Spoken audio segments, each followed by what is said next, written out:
सोरेन परिवार में बड़ी फूट हो गई है। सीता सोरेन ने जेएमएम के सभी पदों और विधायकों से इस्तीफा देकर वह बीजेपी में शामिल हो चुकी है। इस फूट के मायने क्या है? सीता सोरेन के पार्टी छोड़ देने का असर क्या होगा? लोकसभा चुनाव के ठीक पहले ये कदम क्यों?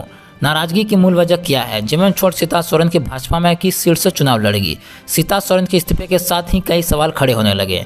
सूत्रों की माने तो उनकी बेटी लोकसभा चुनाव लड़ सकती है। हेमंत सोरेन के इस्तीफा के बाद कल्पना सोरेन के राजनीति में आने की चर्चा थी। 4 मार्च को जेएमएम में अधिकारिक तौर पर कल्पना ने प्रवेश किया, लेकिन इस फैसले के 15 दिन के बाद ही सीता सोरेन ने इस्तीफा दे दिया। इस इस्तीफे के पीछे कल्पना सोरेन का एक बयान भी है। इंडिया गठबंधन की बैठक में शामिल होने के कल्पना सोरेन से जब पूछा गया कि क्या वो चुनाव लड़ेगी, उन्होंने इस सवाल के जवाब में कहा कि अगर पार्टी जिम्मेदारी देगी तो मैं चुनाव लड़ने के बारे में विचार करूंगी।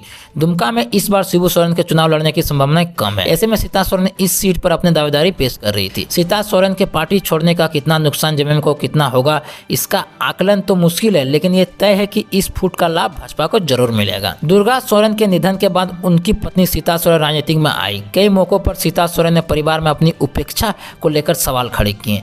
हेमंत सोरेन के खिलाफ जब ईडी कार्रवाई कर रही थी तो पूछताछ में शामिल होने से पहले हेमंत सोरेन ने विधायक दल की कई बार बैठक बुलाई, लेकिन इस बैठक में न सीता सोरेन दिखी और न ही बसंत सोरेन। इस दौरान राजनीतिक चर्चा चली कि सोरेन परिवार एकजुट नहीं है। लोकसभा चुनाव के ठीक पहले इस कदम की बड़ी वजह है परिवार में किसकी कितनी भागीदारी। सीता ने त्यागपत्र में भी लिखा है कि पार्टी और परिवार में उनकी अपेक्षा हो रही है। बसंत और सीता सोरेन की इन बैठक में न शामिल होने की बड़ी वजह बताया गया कि कल्पना सोरेन का नाम। चर्चा तेज थी। गांडेय विधानसभा सीट से कल्पना सोरेन को उम्मीदवार होगी और हेमंत सोरेन के बाद कल्पना सोरेन मुख्यमंत्री बनेगी। इसके लिए प्रस्ताव तैयार कर लिया गया था और बैठक में विधायकों से हस्ताक्षर भी करा लिए गए थे। विधायक के नाम का खुलासा नहीं किया, लेकिन सूत्र ये दावा कर रहे थे कि अब कल्पना सोरेन ही मुख्यमंत्री होगी। ऐसे वक्त में जब कल्पना विधायक दल की बैठक में नजर आई तो चर्चाओं को और हवा मिल गई।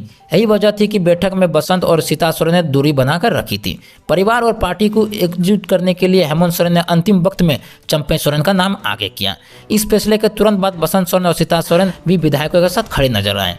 इससे जाहिर है कि इस नाराजगी की मूल वजह क्या है कि उनके पति के हिस्से का सम्मान नहीं मिलता है। दुर्गा सोरेन जिस जमा से विधानसभा क्षेत्र से चुनाव लड़ते और जीतते थे, वहां की जनता ने सीता सोरेन को भी प्रेम दिया। अगर वह जीवित होते तो पार्टी का चेहरा होते। सीता सोरेन अपनी दोनों बेटियों को राजनीति में आगे करना चाहती। साल 2021 में अक्टूबर के महीने में 2 बेटियों ने एक संगठन तैयार किया, नाम रखा दुर्गा सोरेन सेना। इस कदम से ही उन्होंने राजनीति में कदम रखने का संकेत दे दिया। बिजनेस मैनेजमेंट और विधि की पढ़ाई कर चुकी राजश्री सोरेन और जयश्री सोरेन ने उस वक्त कहा था कि हमारे दादा का आशीर्वाद हमारे साथ है। उन्होंने कहा पिता का नाम दुर्गा सोरेन है और विजयादशमी के दिन उनके नाम पर सेना की स्थापित का उद्देश्य राज्य में भ्रष्टाचार, विस्थापन, जमीन की लूट समेत अन्य मामलों पर संघर्ष करना है। इन 3 साल में दुर्गा सोरेन की ज्यादा चर्चा नहीं थी, लेकिन दोनों बेटियों सोशल मीडिया पर एक्टिव रही। सीता सोरेन ने भाजपा का दामन थाम लिया। उन्होंने अपने संबोधन में अपने पति के सपने का जिक्र किया। सीता सोरेन की दोनों बेटियों ने भी दामन थाम लिया। अब सवाल है कि सीता सोरेन किस सीट से चुनाव लड़ेगी। भारतीय जनता पार्टी ने पहले ही दुमका में उम्मीदवार का ऐलान कर दिया है। इस सीट से सुनील सोरेन अपने दावेदारी पेश कर रहे हैं और टिकट भी उन्हें पार्टी को दे दिया है। ऐसे में क्या सुनील सोरेन का टिकट कट सकता है और भाजपा सीता सोरेन या उनकी बेटी को यहाँ से मैदान में उतारा सकती है? जवाब के लिए कुछ देर का इंतजार करना होगा। अभी इस संबंध में सीता सोरेन या भाजपा की तरफ से कोई आधिकारिक ऐलान नहीं किया गया।